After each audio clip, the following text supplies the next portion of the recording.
tea. Yo, what is going on, guys? This is Jacked YGO here today, and today we're coming at you with first place OTS tournament deck profile. So, with this list, I won the, if you guys have heard of them, Grandmaster games. I decided to go into one of their turns with my buddy the other day, and yeah, I ended up taking first place. So that was pretty cool. If you guys actually see my last video where I played the Phantom Knights, that was actually in the finals, and I actually ended up winning that locals for the Carta Magica as well. So anyways, in regards to that video, my apologies for the recording. Basically what happened was at the last minute, like just before it happened, I just had the idea I should maybe just film this. And I've never actually like live recorded like a Discord match before, so I didn't know. I know how to do all this stuff now, but after I posted, like all my friends were like bashing me on it and kind of making fun of me about it, but it is what it is. It was just kind of funny. So if you guys seen that, I mean, thanks for putting up with that, but hey, at least you got some decent gameplay, right? But next time, hopefully I don't have to film another thing like that. I hope in real life comes back soon, like hopefully. So anyways, with all that aside, this is technically like a double OTS winning back-to-back, I guess. I don't know. But anyways, so with the Grandmaster, in regards to the Grandmaster games, I ended up playing, it was a 12-person tournament. Yeah, 12-person. So it was 6 tables. So it was okay. So like for an OTS logo, it was alright size. So I'll go over my matchups here. So round 1 was against PK Brave. So I ended up winning that in 3. There's nothing too crazy to touch up on with that match.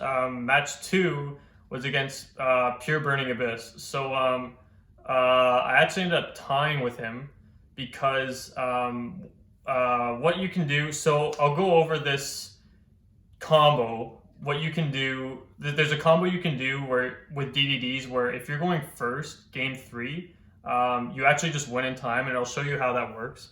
I was trying to go for that, but I didn't have enough of the, I actually bricked, so I was able to match our life points, but yeah, but at that point it was just a tie, so it is what it is. He was super chill. I think he has a few tots with Burning Abyss. I've seen his list before, like Pure Burning Abyss and stuff. He's a chill guy.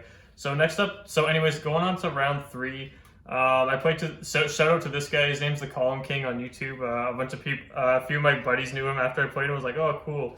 He was super chill, but anyways, I played Invoke Shadal round 3. I ended up winning that in 3 as well.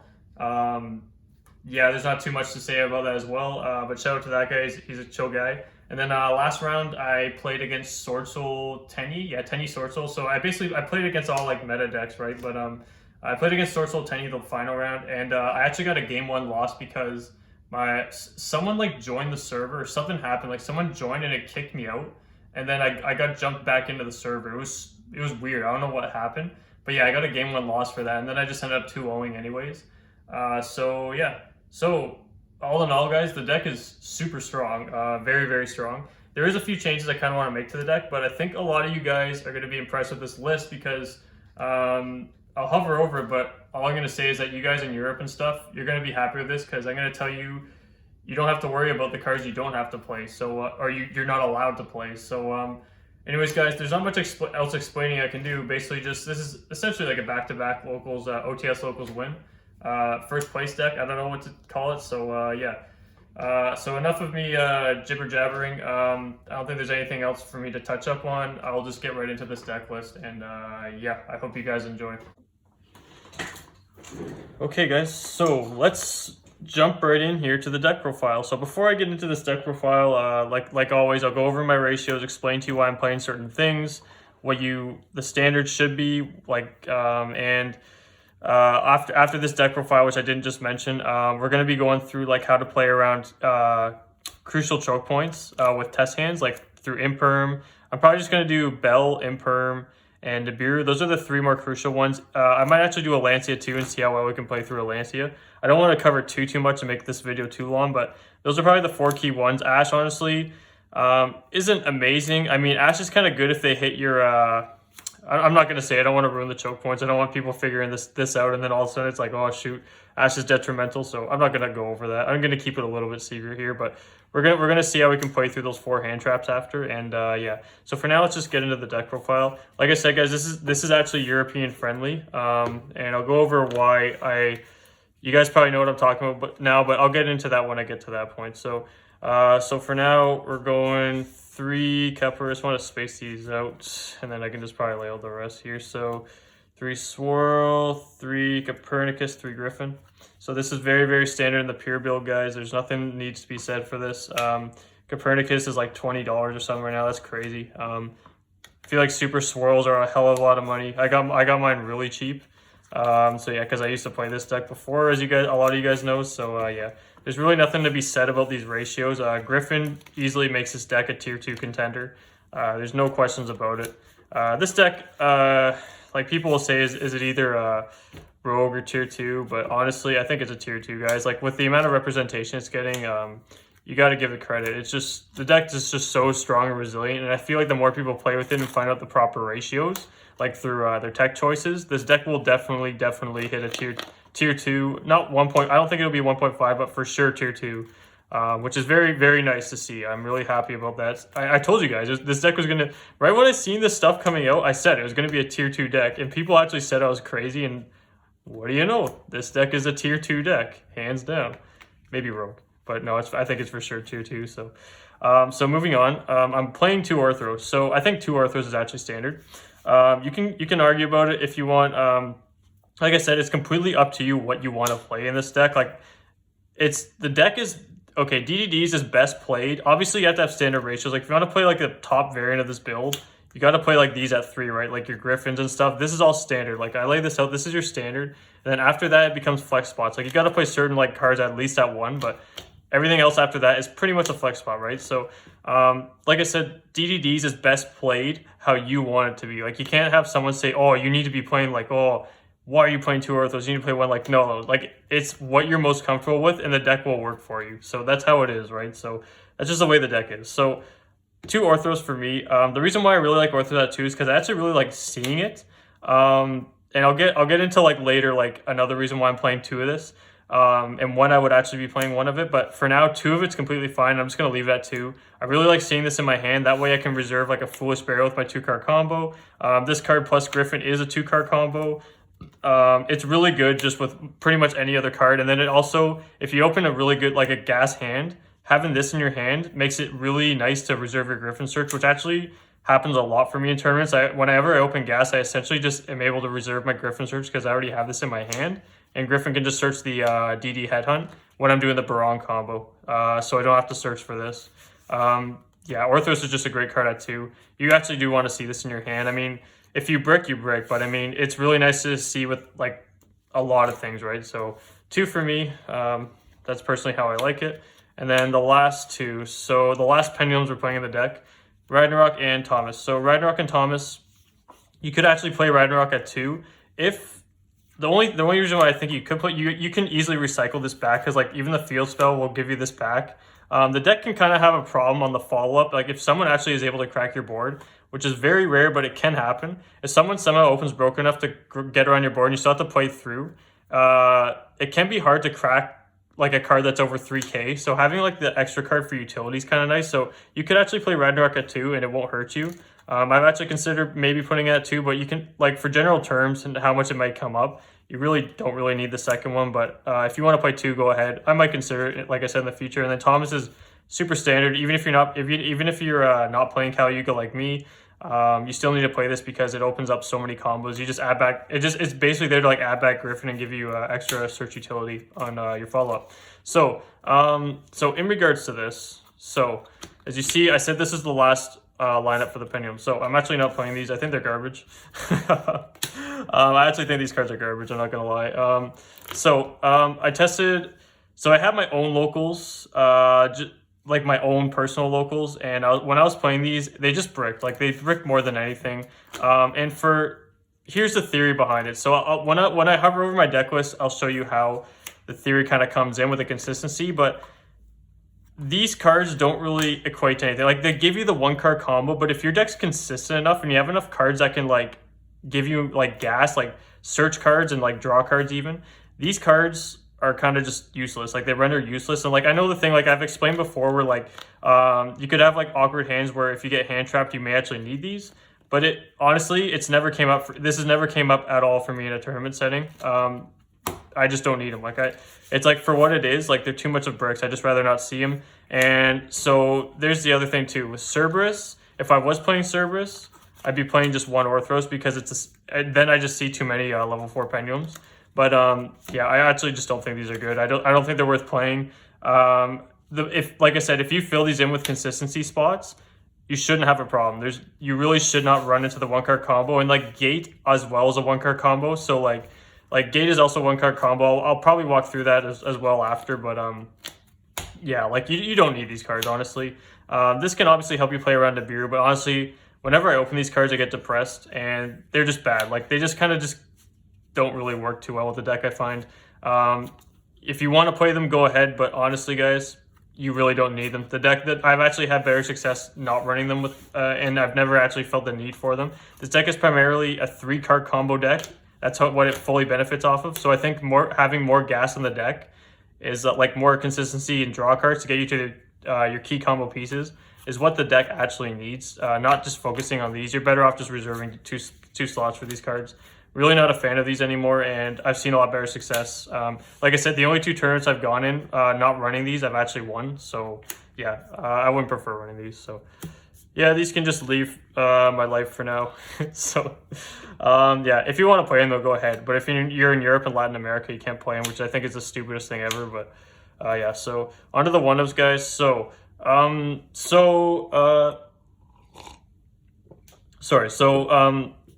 one Lancea, Typhon, Necro. So a lot of people want to just play the one type, don't even want to play Typhon, they just want to play Necro or maybe 2 Necros. Honestly, that's completely fine. Like I said, it's personal preference for this. I personally think you still have to play Lancea because it comes up a lot. And I can also make a Siegfried with this because I do play D-Arc, of course.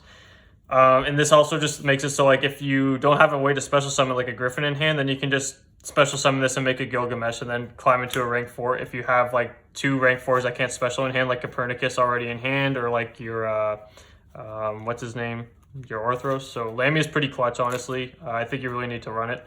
Now when it comes to Vice Typhon and Necro, so yes, you can. I run 1 Necro because I don't want to see multiples. There's no way in heck I'm gonna run 2 Necros and a Vice Typhon. But the reason why I'm running Vice Typhon is because personally I really feel like it's, for me, it's necessary because it opens up a lot of different combo options and it can help me further extend different plays. And also there's been twice actually where someone's Nibiru'd me, but I was still able to get this engrave and I was actually able to kill him. Like both times it happened, the guy Nibiru'd me at like a pretty good time and I already used my Necro Slime, but since I had the Vice Typhon, I was able to get rid of this and I still had a Swirl in hand. I was able to get the Ragnarok back and I just killed him. So yeah, Typhon I think is really clutch. And on the same time too, if they have Ghost Belle and you have both of these engraved, they hit one of them, it doesn't matter because Vice Typhon, you'll still get the rank 6 more than likely if you've already made you can still keep going is what I'm trying to say. So Vice Typhon I think is really critical, and a lot of the combos I've showcased actually do require him. Yeah, it just comes up. But like I said, it's personal preference. If you don't want to play it, by all means, you don't have to. But even this card, even a Gate and this card is still combo. It's still your 2-card combo that goes off to the rank 6, the Machina, the Machine X, the Link, and the Headhunt. So honestly, guys, I've never found it. I haven't even considered cutting this card. I really like Typhon. It's helped me actually, like I said, it helped me win twice around a Nibiru. So yeah, it does come up. So I like Typhon. So that's it for the DDD monster count. It's 19 cards. I usually prefer to have like half my deck DD monsters, but it works fine because like I said, your crucial ones are like the ones you play at 3.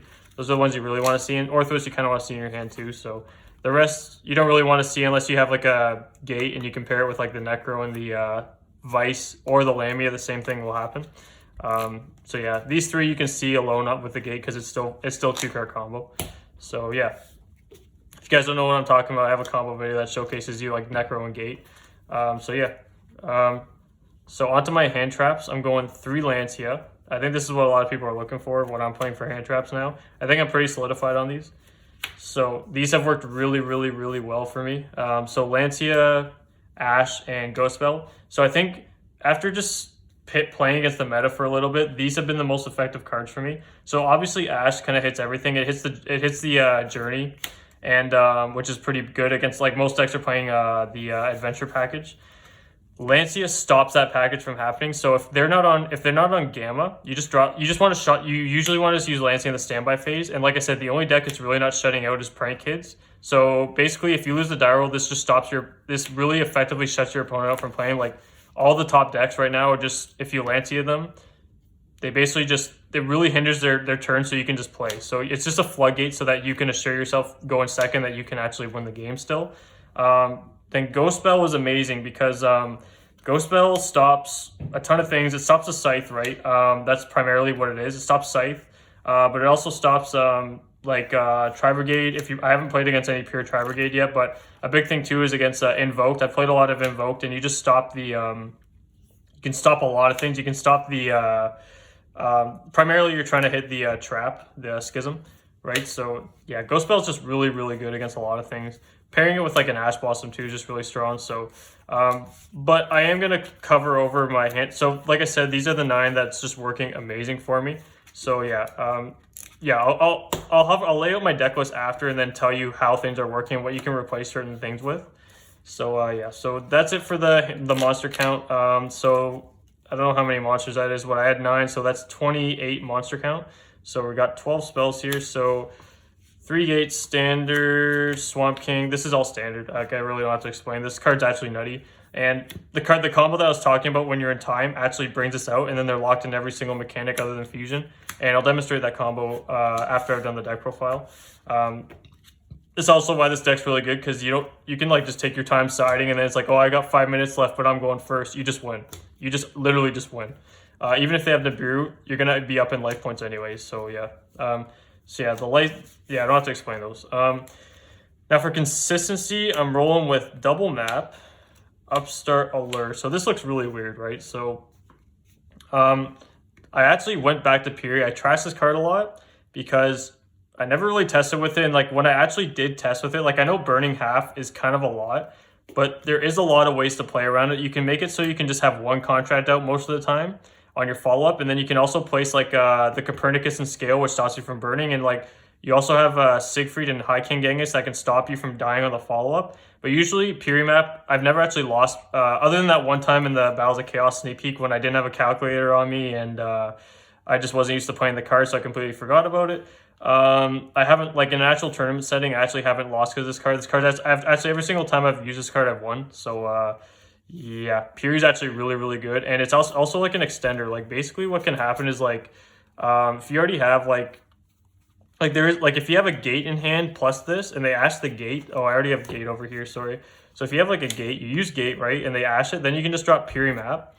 And then Piri map just searches out the Copernicus, and you can just kind of, you can usually just play around like that. So yeah, it basically just kind of extends to like a gate and can just do some other pretty niche scenarios too. So Piri map's really good. And I'll go over like other cards you could play. Like these are kind of like random flex spots, but I actually found they kind of work.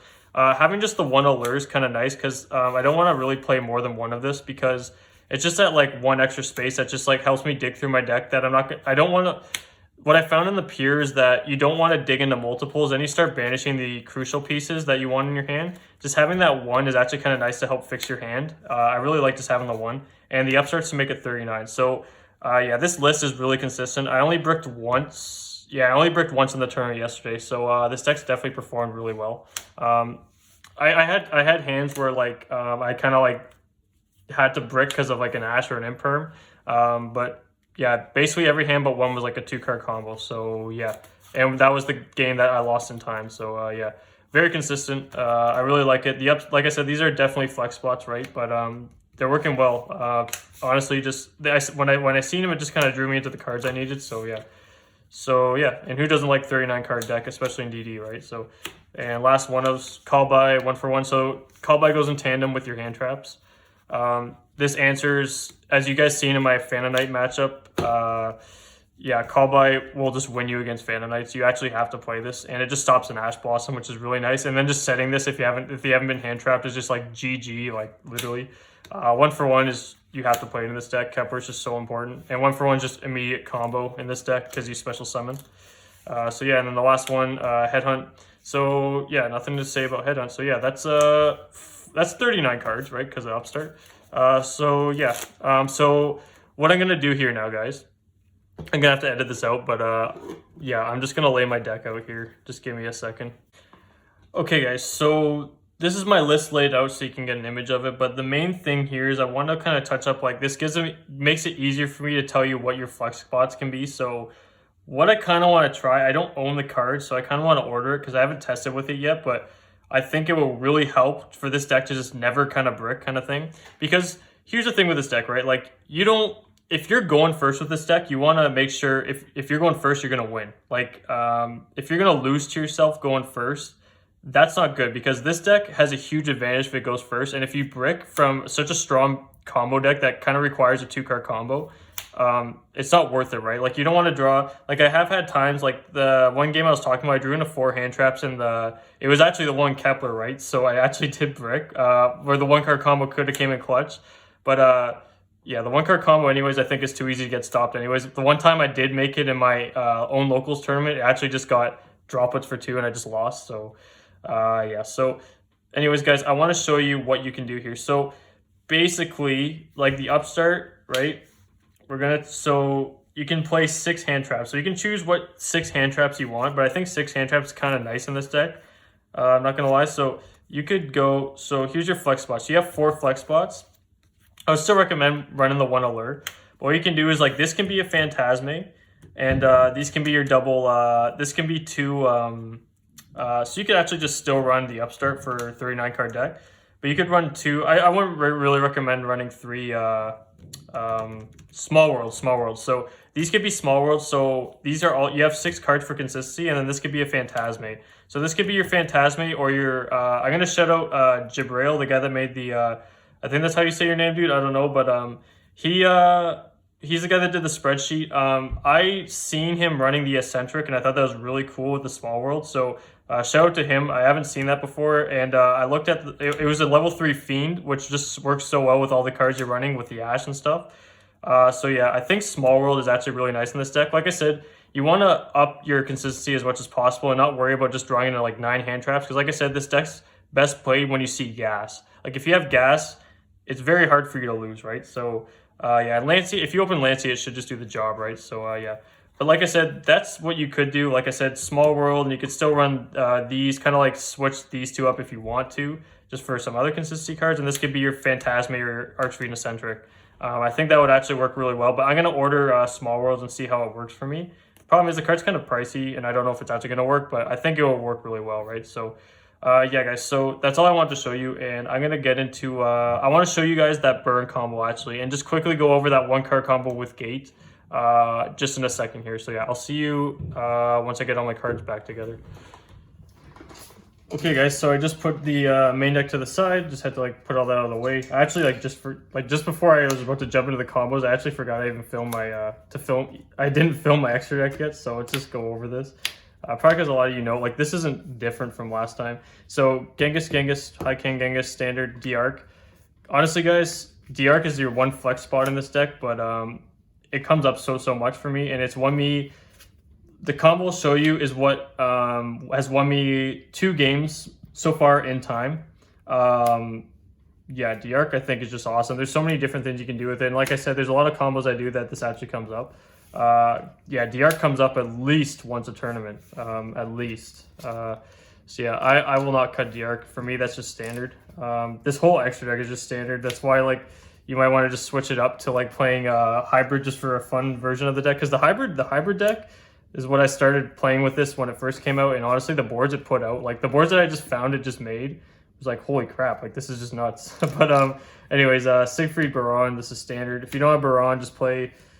This can be anything, dude. This can be a Dark Charmer. This can be a body. Like, you can make like a big body, right? Like, maybe if you want like some like easily get over cards, because the deck kind of has if they do break your board and you can't get access to Ragnarok, then maybe have something for that in your extra deck.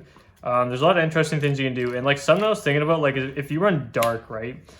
Say if you are running the Dark Charmer, a card that I actually think is really good right now, like you could side it, is Retaliating Sea. So everyone's running a lot of decks right now, right, are running the Armisia, the Journey package, right?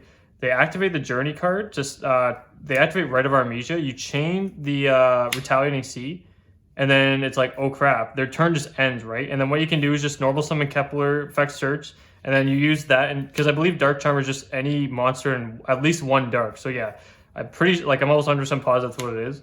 But you just summon Kepler, search, and then you just link them off for a Dark Charmer, and then you just go from there. So yeah, that's like a cool tech you could play. Like if yeah, just run Dark Charmer if you don't have Baron. And just try testing out, like I said, just try testing out the retaliating in the side. I think it'll actually like win you a lot of games. And the fact that you can just get rid of with a Dark Charmer on the follow-up is really nice. So yeah, going on to the XYZs, like literally nothing is different here. You got to run all this. You have to run 2 Machine X. Machine X is just so good. Like the best artwork in the game, dude. I swear. This card just looks way too good. Oh, I love this card. The Ultra Rare is just awesome. I remember how happy I was to just see someone pull this at the sneak peek, and I was just freaking out. So yeah, that was cool. Sorry, one last XYZ. You have to play Zeus. Zeus wins me games. There's the one time, so I was actually playing my locals, and this is what I was talking about. Some guy, shout out to Richard. He watches these videos. My boy Richard actually opened nuts with Dragon Link, and I had the Headhunt, the field spell, in full combo, and he actually played Dark Ruler, so he rulered me, right? He rulered me, and I couldn't even headhunt his Chaos Dragon, because what he did was he dropped his Chaos Dragon out, so it fizzled my headhunt, and he's actually going to make the Vampire XYZ and possibly kill me. So I had to stop him, and then I had to nib him, but then I couldn't get around the Nibiru. So what I did was I was like, okay, I got into Zeus, and then Zeus cleared the board, and I had a Lancea in hand, so I was able to stop him for one turn. But what Zeus did when it cleared the board, I was lucky enough. It got rid of the XYZ. So I got rid of this, which added me the contract to grab a slime, and it got rid of the field spell, which recycled the Ragnarok. So that's the only reason why I was actually able to get out of that game, and that's the only time I've actually had a full combo board broken was from all of that stuff going on. So yeah, shout out to you, Richard. You're the only guy that's actually broken that board on me so far. So yeah, like I said, just maybe make sure you can. I don't know. It's a very niche scenario, you know what I'm saying? But Zeus, I don't know. Zeus, I guess, came in clutch for me that one time. Yeah, you gotta play Zeus. I don't know. So let's go to the links. You have to play 3 Gilgamesh. I don't have to explain this. I guess you could play 2. A lot of the guys in the OCG play 2. I think you gotta play 3 because I burned through 3 in like half my combos. So yeah, yeah, that's not much to be said about that. So the extra deck, like I said, is very, very standard. Other than maybe the Dark. D-Arc is just nice for me. So onto the side. Triple Nibiru, triple DD Crow. So, Nibiru and DD Crow, eh? So, Nibiru I think is a must. If you pair this with something, you just win. DD Crow is really, really, really solid. You can still side this in with the Lancea because you're not gonna Crow them on their turn. If you're playing against PK, you just wait. If you have 2 against if you have 2 Crow against what's it called? PK Brave. You just hit their scythe, you just don't even care. You just play through their board. If you have a good hand, you just play through the board. So, yeah. These are here for obvious reasons. DD Crow is just nice. Like, I just like DD Crow a lot. It hits, like, every matchup, too, right? Like, I think you could main deck it, especially if you're playing Small World. So, yeah. Anyways, on to the next 3 evenly matched. This is back row hate. I think, yeah, the rest is back row hate. Holy crap. Because these locals I've been playing in, the locals that I just played in, I was expecting a lot of back row. And this deck has space for it. I mean, you already have a lot of stuff in the main, and then these are probably the only cards you need after that. Yeah, 9 cards for back row. So if you ever run an Eldritch like this, if you play against Eldritch, this card just makes it so you just win against Eldritch. They do their stuff, you just chain this. Unless they're doing a solemn judgment, it doesn't matter. So yeah, and then evenly matched is a little bit risky because if Lancea is kind of popular right now, but this will only go in against like Virtual World and usually against just Virtual World and back row decks. So yeah, so that wraps that up. The Twin Twisters, like I said, there's like 3 one-ofs here. I don't know, the Twin Twister's really good against Prank Kids if you see it. So yeah, it's just kind of like another card to put in against pranks. That way I have like enough to cover the matchups, right? So like this all goes against Prank Kids, and then on top of that, I already have the Bells in the main deck plus Ash. So it should be enough to hit them. Crow's really nice against Prank Kids, getting rid of the Pandemonium. Screw that card, so yeah. Okay, guys, so that's a wrap for the deck profile. Now I am going to jump into just 2 combos I want to showcase you, and then I'm going to play around 4 different hand traps, and I'm going to explain my reasoning, thought process through it like I always do. We're just going to jump into that. It's no time to waste. All right, guys. So this is the 1 card combo with Gate. I'm not gonna fully walk through it, but I just want to like show you guys how this works. So a lot of you guys probably know about it, but I haven't actually showcased it yet. Someone mentioned it to me about how you do this. Like Copernicus sends Lamia, so I'll just do this right here. So Gate effect searches Copernicus. Normal Copernicus uses the effect to send the Lamia. So you send Lamia here. Lamia's effect activates, sends this for cost, special summons. You link these two, you make a Gilgamesh, right? And the main thing is too, like the thing that's annoying, right, with DDD is that if you don't see a contract, it can actually really hurt you. Unless you already have like a bunch of gas in your hand, then it can be all right. But if you're sitting on like a 2-card combo or like something like this and you don't have access to the Gate, then it's really bad because the Griffin effect needs a card in your scale, right? So yeah, we'll just lay down the field center here. So Gilgamesh effect uses its scale, so you're gonna scale the Griffin. Yeah, the thing you can do with Griffin here is I think what makes this deck really strong too. Just makes it so open to like different plays. Like it's just so yeah. I don't know the word I'm trying to look for right now. I'm kind of stumbled, but yeah. So you burn 1,000, then what you do, you can see what happens here, right? Now you have the Pendulum Summon. I've explained these combos before. You destroy this because you have a contract in your grave. This adds it back. Special rank 4. That's all I gotta really go over, right? So that's how the Lamia works for the guys in Europe that don't have access to the 1-card combo. Obviously, we have access to it if we also open a Kepler, but like I said, I've literally never had that combo come up realistically, other than that one game I was just telling you about where it was in time, by the way, so yeah, it really didn't matter anyways. So yeah, so let me just jump into the combo I was talking about in time. Let's just jump into that right now. All right, guys, so this is a 2-card combo here.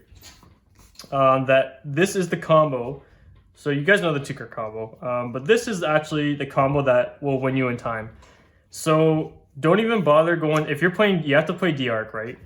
And you might choose to go second, right? If you're kind of close on time, but if you have like under 10 minutes, you're just winning if you go first. And I'll show you how, right? So you have to play D-Arc. If you want to just win out those games, you can do something like this, right? So normal Copernicus, use Effective Foolish. So of course, this is just standard. You're going to send the Necro Slime. You can use Griffin to special summon. You're going to link these two. You're going to go to Gilgamesh. Gilgamesh places the scales here. So we're going to go ahead, set the Ragnarok, set the Orthros, burn 1,000, right? So we're at 7k. Pendulum Summon 2. Griffin effect if you have it, you know. You're going to use these two. You're going to go ahead, go into the Caesar. You're going to go ahead, go into King Tell. So King Tell now will match the life points, right? So 7k to 7k, burn for 1,000 target self. You're going to go Orthros effect here. You could just link off if you really wanted to. You're going to go Orthros. In this case, you can just link off. You don't really need the Orthros to be recycled here because I'll show you why. So you go King Tell effect. So King Tell will Foolish Burial for you. You're going to send the Vice Typhon. So the reason I'm going to send Vice Typhon, you're going to see in a second, is because it's pretty detrimental to my opponent. And this assures you, even if they still have time, this will almost assure you that you're just going to win the game. So we're going to go ahead and set Typhon, right? I'm going to go ahead. I'm going to go, let's see what I want to do here. It really doesn't matter what I do first. I'm probably just going to go Vice Typhon effect here. I'm going to use this in Copernicus. Go ahead and summon the High King Genghis. And now I'm going to use Necro Slime. I'm going to use this and the Griffin. I'm going to get rid of these. Yes, I'm going to use the Griffin here, so you'll see in a sec why. Summon D-Arc. Genghis effect now triggers. Genghis is going to target special summon the Caesar. Ragnarok will trigger effect off this special summon. Target special summon the Tell. Gain 1,000, so I'm up 1,000. So now it's 8,000 to 7,000. And this is why D-Arc's critical in time. So now I don't care. Like I can just play it out. I'm obviously not going to slow play my opponent, but if I'm like, if there's 5 minutes left in the round, I know I'm winning. Like there's no way I'm losing. So this is where it gets spicy, all right? So basically, you're going to link these two off. Go into the second Gilgamesh. King Tell effect, chain 1, or actually Caesar chain 1, King Tell chain 2, because Caesar's a lot more important here, and I'll show you why. You can use Tell effect here to Foolish Burial the Lamia. Another reason why you play Lamia. See, I always show like these combos that like give you reasons to play these cards. So like this showcase why you play Genghis, Dark, and Genghis here is a little bit win more, but it still really contributes to winning in time. So you get to add license off of the Wave King Caesar here, and Marksman King-Tail sends the Lamia. Activate license. Actually, don't do it yet because you wanna sprinkle salt, right? So you don't want to use it yet. You're gonna use Lamia's effect here. I would just send the let's see. It doesn't really matter what you send here. I'm just gonna send Gilgamesh for cost special summon. I'm gonna use these two. If they nib, it's whatever. Like you're up life points. So I'm gonna go ahead use these. I'm gonna summon Siegfried, and I'm gonna put him in defense because I don't want to lose to Lightning Storm. Summon Machine X. Activate license. So this is what you do in time. Your opponent is now down 1,000 life points. So you're at 8k, and your opponent's at 7k. They are now restricted from like once they do one mechanic, either Link, Synchro, or XYZ. If they're playing Fusion, just if you think they're on like Fusion, I don't know, like whatever Fusion deck, maybe they're playing Albaz, just leave this card out and it'll be the same thing. Leave the Machine X out. And this is good on its own because this also has a pop, and especially at the gate, it's a 4, right? So you do this, and if they link summon, if they synchro, or if they XYZ, they're going to burn 1,000. That's the big thing. They're going to burn 1,000 if they do any of those. So they're going to be down 2k. It's actually huge. Like this is what won me in time twice, is doing something like this. And I think a lot of people need to know this because this deck steals game 3 because of this card, because of DR. So DR will cheat you a lot, and you could just, if you don't want to main it, you can side it, and for this reason specifically. But like I said, there is a lot of combos that come up in game state where I actually do need DR, and I can just use this for my reserve fusion for the follow-up. That's the big thing about DR too, is that it's a reserve fusion. Having that fusion on the follow-up is kind of nice because it keeps your gas going. It can trigger Ragnarok to get other cards back out. You rebuild your board if they somehow get around you. It's a very nice addition to the deck, and yeah. So yeah, this just wins in time, right? So, okay. So that's all the combos I wanted to showcase you guys today. Now I want to get into playing around hand traps. So yeah, how about we just do that right now? I'll see you in a bit. Okay guys, so, yeah, so the first one we're going to do here is we're going to do Imperm. So Imperm's a big one because Gilgamesh, if they Imperm the Gilgamesh, it can be kind of detrimental because if you just have the 2-card combo, you might just have to sit on a Machine X if you don't have any other way to extend, right? So hitting the Imperm on the Gilgamesh is kind of it's risky for you for sure, right? So you want as much protection as possible. So let's see. So I just finished shuffling up, and we'll see what the hand is here. So Ghost Spell, Ash, okay. Hopefully I don't, okay, this is not looking amazing. Swirl Slime, Piri, okay, so this is interesting. Okay, so let's do analysis on this hand. So Ghost Spell, Ash, Thomas, Swirl, Piri, Ray map. Okay, so let's see what we can do here. So this obviously can add Kepler, or it can add Copernicus. I don't know why I forgot the name. So here I'm probably going to want the Kepler because I at least get access to the contract. The only thing is Thomas is in my hand, so I can't scale them. So let's think about this here. I know I will lose to an Imperm or an Ash, but I'm fearing Imperm a little bit more because, well, I'm actually fearing Ash a little bit more. If they Ash the Kepler, I'm kind of like, oh crap, okay. But we'll see. Like Imperm, this loses to Imperm. I don't know. I'm playing around. I don't know. I'm not trying. I don't know my opponent has Imperm right now, but I'm trying to think of like, okay, it's Ash or Imperm. So let's see. We'll have to just take the risk here, right? So we're gonna go Piri map here. We're gonna start out Piri map, and so I'm gonna grab the Kepler here. So I want to grab the Kepler here because I get access, at least get access to the contract. I can search the Copernicus. Noting that I have a Swirl Slime, it can at least get the Copernicus out at some point. So this is what I can do here actually. So if you're scared of Imperm, so I take half, right? This is level 5, so this is what I'm seeing right now. This is level 5, this is Swirl Slime. Or sorry, level 5 or higher, and this is Swirl Slime. So we're going to fusion summon with Swirl Slime. We're going to use the effect of Swirl. I don't think that would get met with a Gamma. I don't know. A lot of people are randomly maining Gamma, which is kind of scary, so yeah. So we're going to summon the Genghis here, right? Now what we're going to do here is we're going to normal summon the Kepler. We're not going to use Genghis here. I'm going to go effect. And then I could chain block it if I want, but I'm not going to bother. So I'm going to go Kepler effect because I don't really want to bring these cards out just yet. I want to hold this for something, and I'll show you why in a second. I'm gonna go for the gate here. Gonna go activate gate effect, search, no ash. Cool, man. That's very cool, man. I love when you don't have ash, man. Okay, so this is gonna search a Copernicus. And the reason why I'm doing this here is because now I can banish to summon this because I haven't used this. So this hand is a lot better than what it actually looked like.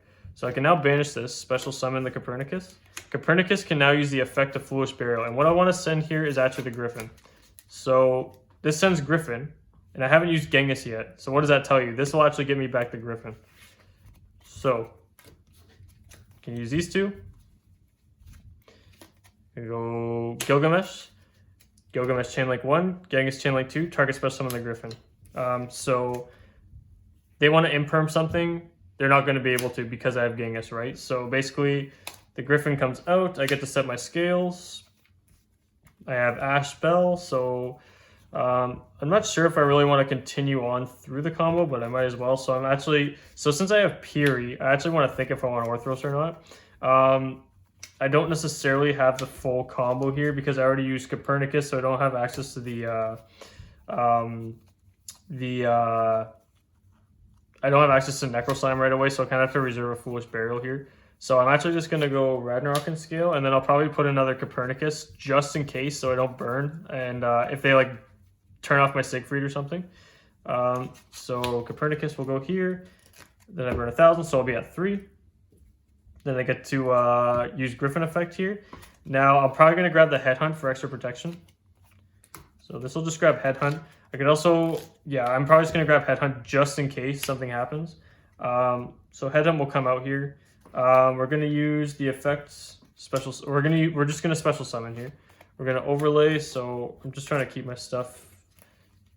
And so I'm going to Caesar, going to King Tell. Then King Tell effect can burn our opponent for 1,000. Then we can link 2, right? And you kind of know the drill, right? So Gilgamesh effect. Do I want to keep walking through these combos? I'm not sure. I might as well just do it. So we need to send the Necroslime here. Send the Necroslime.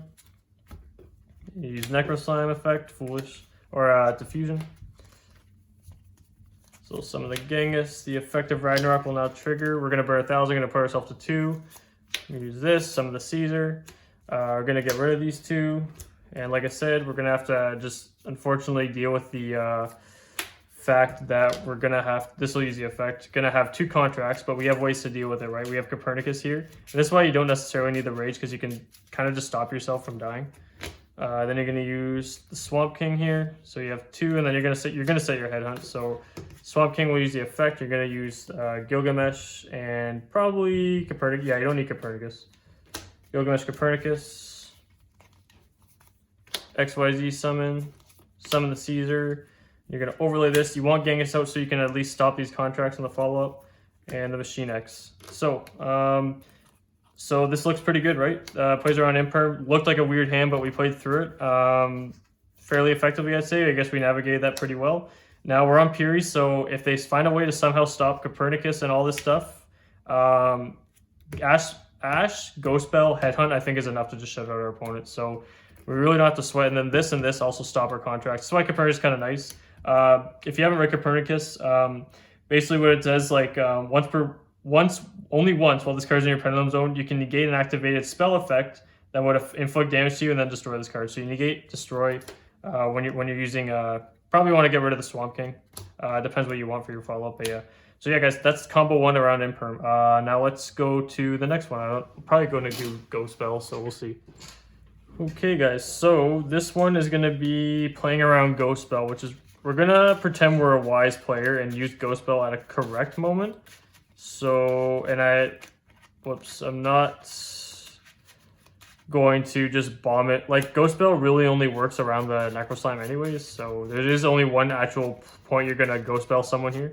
Ghost Bell, I think, is going to be a little bit more popular because of Prank Kids, and this deck's going to be running around as well, which is kind of weird to say, but DDDs will be running around the meta. So, yeah, so we're going to shuffle up. Going to cut 2, 3, 4, 5. Let's see what our opening hand is. 1, 2, 3, 4, 5. Holy crap. Double Piri, are you serious? Okay, so Ghost Bell's a bitch. Not gonna lie, but we'll play around it. So double Piri, and I have an Allure. What do I want to do here? So this is kind of why like Allure's not bad, because if you have the second Orthros, you can afford to just ditch it. It's kind of why I'm playing the second, another reason why I'm playing second Orthros, but double Piri is a little bit weird. Let me think about how I want to do this. So I can either really risk it, or I can just say F it and just go for it. So you know what, I'm just going to say F it. This is high risk, high reward, right? So that's really good. Wow, okay. Let's just think on what we want to use here. So yeah, I definitely want to get rid of the Orthros here. I probably want to keep the Swirl Slime, to be honest with you. Yeah, I'm probably just going to want to keep the Swirl Slime here. So this is pretty good. Allure's a little bit of a risky card, but honestly, just having it at 1 actually really treats me well. Especially since I have cards like this that I can afford to banish, and like most of the one-ofs, you can afford to banish too. Like Typhon's even a card you can still banish. You don't really want to banish Ragnarok and your Necro Slime. That's about it. Even Necro Slime, sometimes you can deal with it, but it is what it is. So yeah, I'm gonna start off Piri Map, of course. Use the effect. So again, I guess Piri Map really likes me. I only actually used Piri Map twice, I think, last tournament. Yeah, I think I only used it twice in the whole tournament. So yeah. Gonna normal summon Kepler, use the effect. So the reason why I'm doing this, obviously, as you can see, is because I just want to get Gate and then go for my 2-card combo. It actually can be a 3-card combo. I can start off with the Swirl Slime if I really wanted to.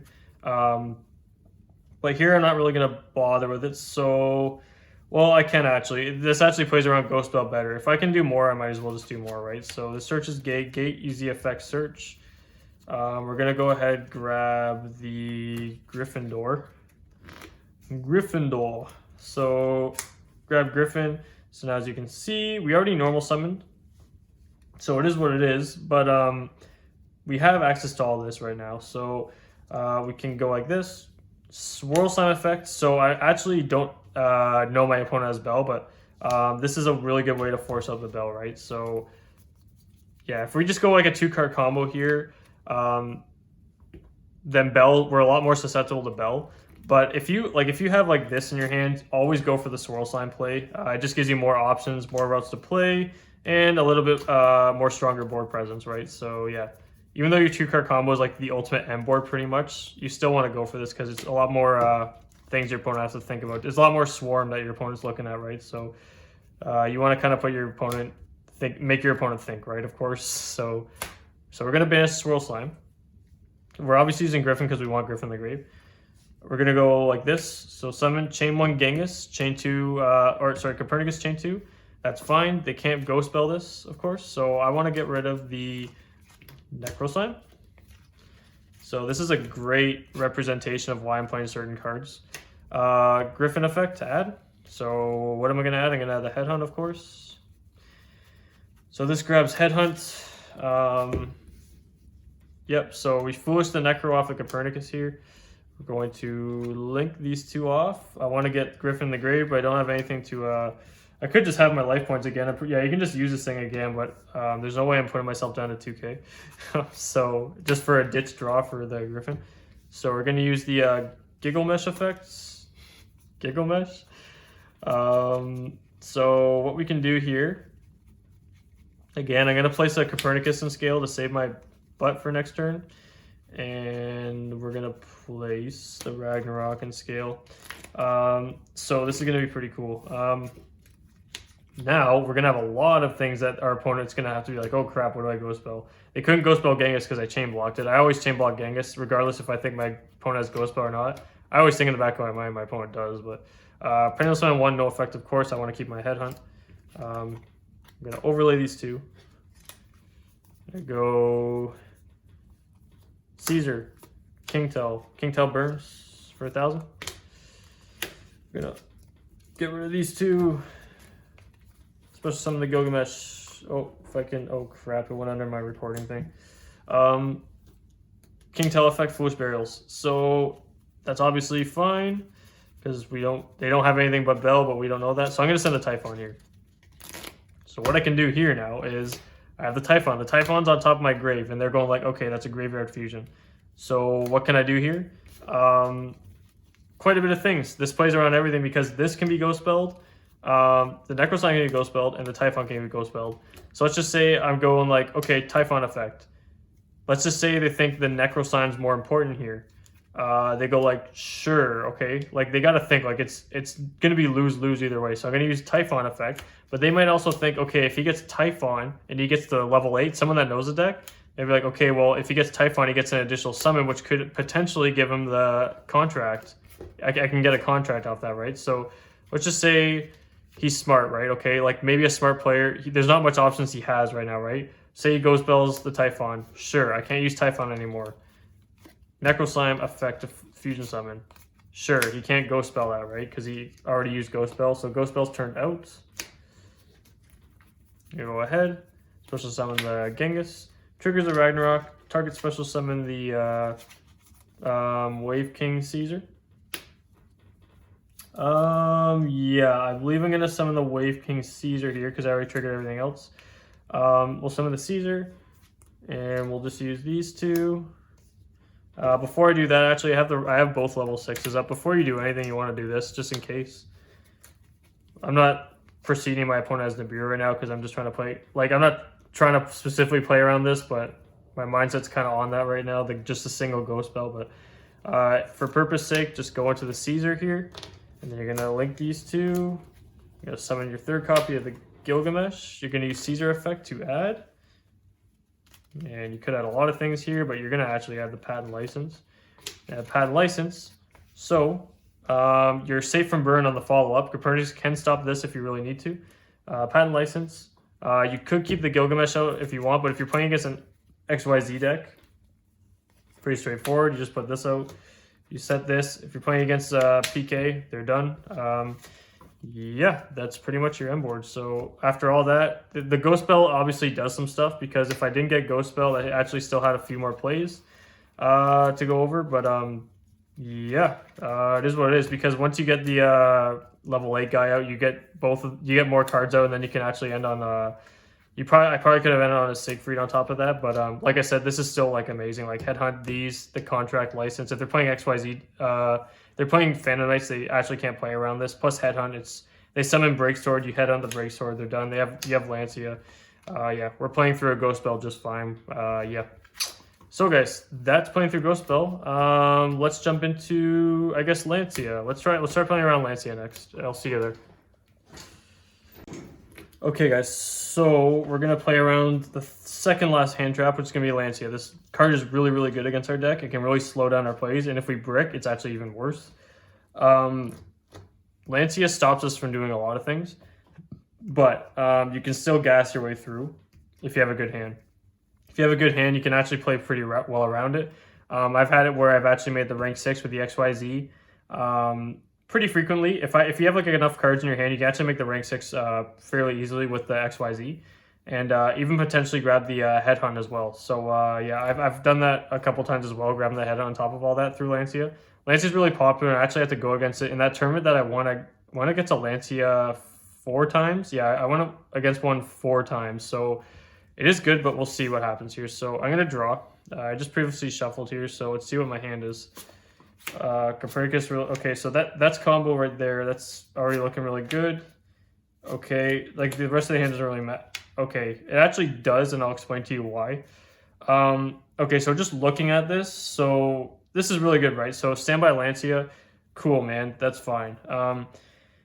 This is good. I'll show, there's different ways and why this all matters. So what I'm seeing right now, because I'm so used to playing through a Lancea, is this will end on with the XYZ and the Headhunt. I'll show you how.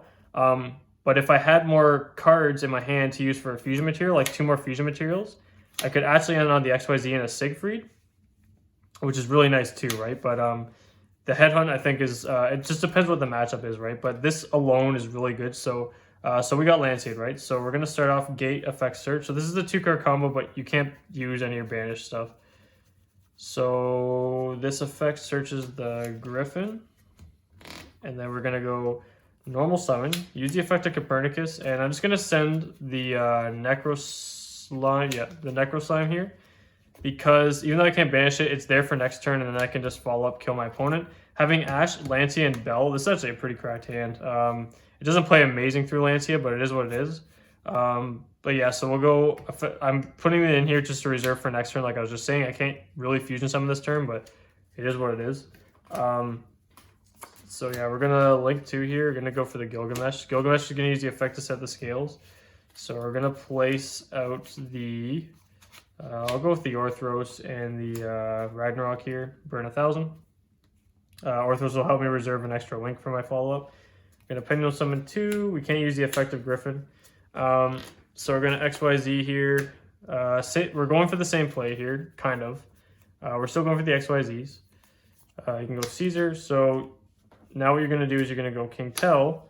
So King Tell, Foolish Burials here, it's not going to make a huge difference, but it gives you more fuel for the next turn. So you can burn your opponent for 1,000. Now, it gets a bit different. If you had 2 more DDDs in hand, I'll show you why it's different. So you're going to use King Tell, burn for 1,000. Just for the combo I want to show sake, I'm going to show you what I'm going to Foolish here. So I'm going to pop, and then effect.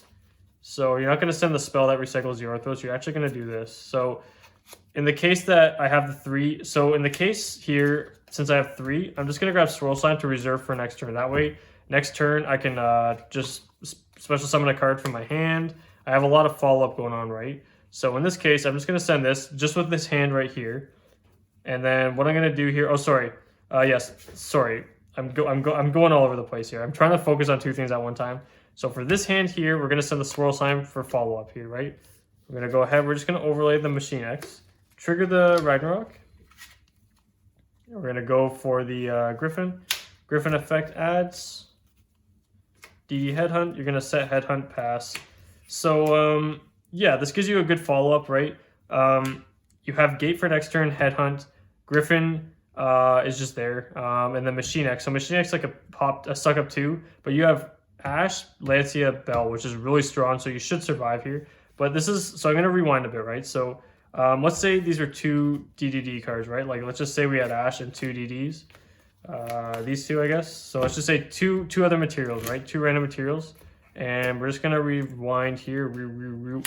So we Pendulum Summon, right? So we Pendulum Summon the guys. So these guys came out. This is back in. So this is, again, our hand here, right? So now this is, like I said, if we have pieces we can work with, we can do this. So I'm going to go overlay here. This gives you an idea of how this can work out. Deferring on your hand under a Lancea. So King Tell effect. Again, I'm still going to go for the King Tell, burn my opponent. Sorry, Orthros doesn't scale. Orthros effect pops this. You're going to use, whoops, I can't pick up my cards here. King Tell effect. So this is actually going to send Lamia. So this is where it's going to be kind of cool. Send a Lamia here. And then Lamias can use the effect. So we're going to use Lamia after here. So what we're going to do here, or no, we're going to use it now, sorry. We're going to use Lamia effect here, and we're going to send the Gate for cost. And then we're going to use Ragnarok effect here to target special summon the Caesar. So we're going to burn 1,000. We're going to link these 2 off. Summon the Gilgamesh. The effect of Caesar activates, adding the spell. Swamp King effect, fusion summons with the 2. Like I was saying, if you just have these 2 cards still here, you have the 2-card combo and just like some other 2 cards. If these are Swirl Slime, obviously, but let's just say these are just 2 dead cards here. You fusion summon, you go to the Arc. This can't be banished, my bad. Move those out of the way. Siegfried, Machine X, and pass. So yeah, so that's the 2 different routes you could go. Like I said, I had 2 other hand traps, so with 2 other hand traps, this just becomes Machine X Headhunt. And yeah, so Machine X is now live with the Swamp King. And you have a Siegfried, so this is and an Ash, so this is pretty good, right? So this plays around Lancea. Like I said, you can't do too much against a Lancea, but if you have like a really gas hand, you can play around it pretty well, right? So yeah, guys, so that's all I got to show you for the Lancea. I'm going to do the last one on Nibiru, so I'll see you there. See ya. Okay, guys, the dreaded Nibiru. Nibiru is hands down the best hand trap against our deck. Well, I'd say Lancea actually is, because Nibiru, our deck, if we open our 3-card combo, which the deck can consistently do, it doesn't have a problem playing around Nibiru. It just makes the Baron, you kind of just win from there. So yeah, but let's just say this is a game 1 Nibiru. If I open the Baron combo, I'm not going to bother playing, but if I open like way too bad, I'm also just going to reshuffle. So Yeah, we'll see what happens. You guys already know the deal with the bronze, so we'll see what this is. So Nibiru goes back up here. 2, 3, 4, 5. Okay, wow, this is a pretty good hand. We don't have to use map, but this could be something.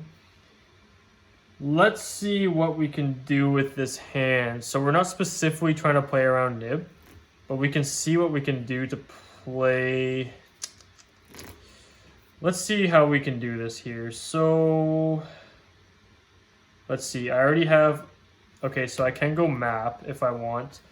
I'm just trying to think if I can also grab. No, I don't really think it matters. I might just. I think in a normal instance, I wouldn't even bother with map.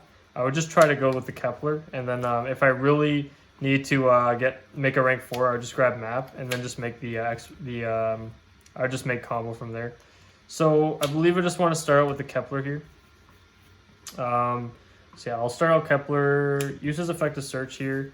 So this is essentially just a 2-card combo, right? So I'm going to go ahead, grab Gate, use Gate effect to search. So Gate's going to go ahead and grab the Copernicus, because like I said, I already have the Griffin in hand. I just want to go 2-card combo here. Reveal Griffin special. Link these two. Going for a Gilgamesh. Gilgamesh effect, set scales.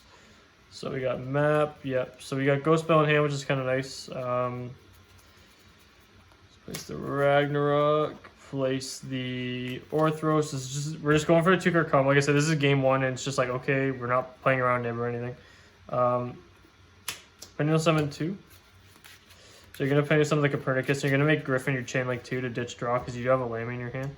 So Copernicus is going to be able to Foolish, you're going to ditch, and you're going to draw.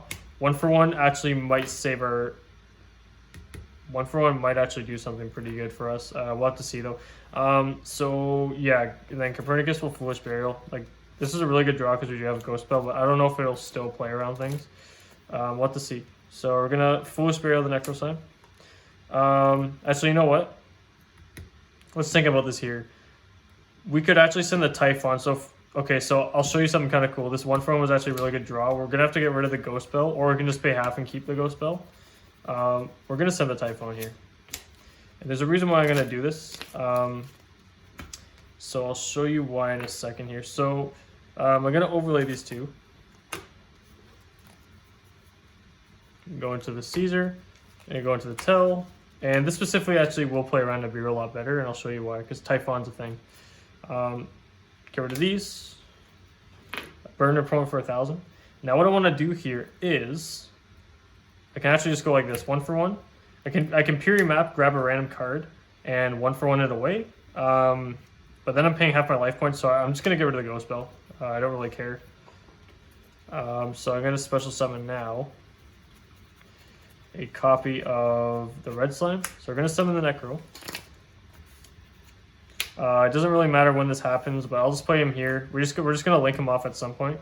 We still want to go Orthros effect so we can get into our hand to pop the Tell. Tell's gonna use the effect, so we're still going for this. License effect recycles the Orthros back to hand. We're gonna use the effect now. So what we can do before we do this, if we want to just go, we want to reserve that for different plays here. So we're gonna use these two.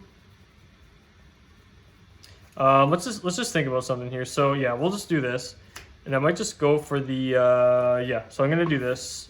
We're gonna keep it standard here. So I'm gonna summon the second copy of Gilgamesh. I'm gonna use Necro Slime here. Get rid of the Gilgamesh.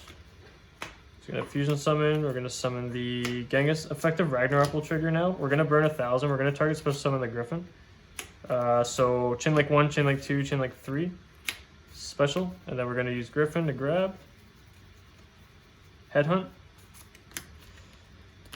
And then now you get this. Like I said, a smart player will just hold their Nibiru right now. Player that knows this deck will hold their Nibiru. Okay, we're gonna use these. Want to summon this right away, so just in case they do a weird Nibiru and you lose these and you don't have Siegfried access for later on. I mean, you can summon it at some point, right? But at least it'll be in your graveyard and you already properly summoned it, so it can come out further on through plays.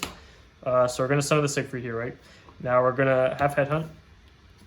So I'm going to keep my hand revealed here. We have Headhunt. We're going to link these two off.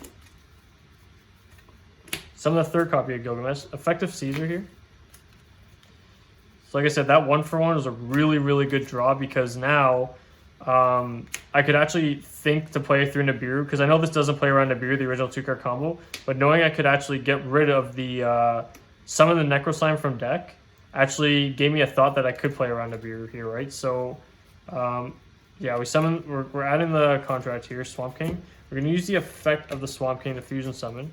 So we're actually going to ditch the Gilgamesh, and we're going to ditch the...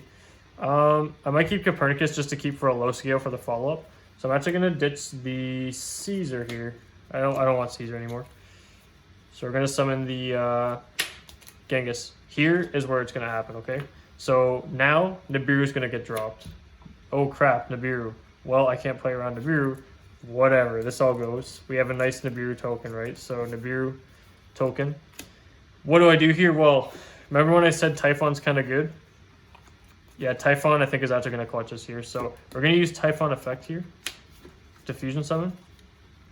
We're going to use Typhon, and I want to keep Copernicus in the graveyard, so I'm going to use this in the Gilgamesh. So we're going to use these two. Summon the High King Genghis now. High King Genghis, like I said, has saved me twice in that Carter tournament, and the one that I just both those tournaments I won, it saved me twice. It's actually won me the game too. And then Lammy's effect here is going to send for cost. Swamp King special. This will now trigger the Genghis. We're going to target special on the Siegfried. So now we can still put out 2 interruptions here. So this is our board. A Nibiru token. Lammy is just kind of there. Headhunt is still there. Follow up.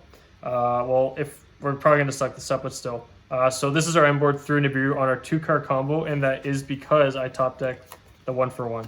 So, like I said, great demonstration right there of Vice Typhon. Vice Typhon is that extender that can really save your butt, and I think it comes up a lot more than being a brick. And like I said, if you have Gate and Vice Typhon, you still have your 2-card combo with the Headhunt. It's great. Yeah, Typhon is a really clutch card. I hope I sold you guys on playing this card as a 1-of and a 1 Necro Slime. This card really just saves me sometimes, and I think for me it's personally necessary, but again, it's always personal preference. So yeah. Anyways, guys, this is a 2-card combo through Nibiru. The only reason why I was live though is because I drew 1-for-1, which is an amazing top deck. So, but like I said, it allowed me to just pitch in the Vice Typhon there, right? So yeah. So yeah, guys, that is the combo. I kind of just had to rush through that because I have to get going on something. So yeah. Well, I hope you guys like that, and yeah, I'll see you guys later.